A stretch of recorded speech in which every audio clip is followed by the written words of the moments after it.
Ahmad Ramdan Pomanto juga mengklaim bila pihaknya tak banyak mengeluarkan biaya operasional di KM Umsini.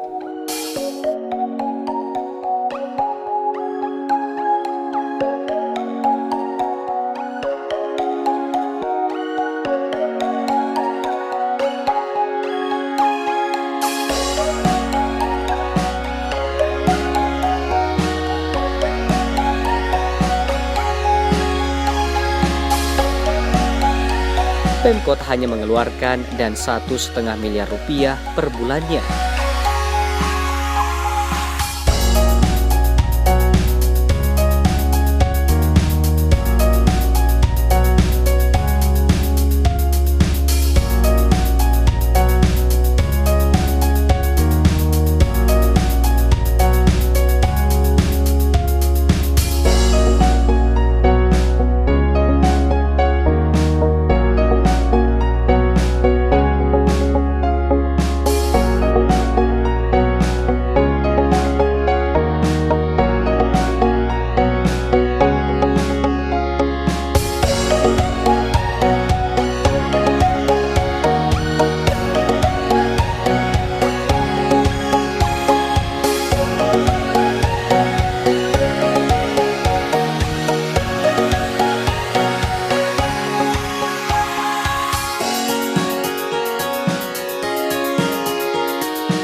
Jika dibandingkan dengan tempat komersial lainnya, isolasi apung terpadu ini mendapat keringanan luar biasa dari Kemenhub dan PT Pelni.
Selain sebagai tempat isolasi apung, KM UMS ini sewaktu-waktu bisa beralih fungsi menjadi rumah sakit jika keadaan menjadi darurat.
Celebes People, itulah tadi launching sekaligus sosialisasi isolasi apung terpadu yang mana menerapkan 3 konsep, yakni recovery, training, dan recreation.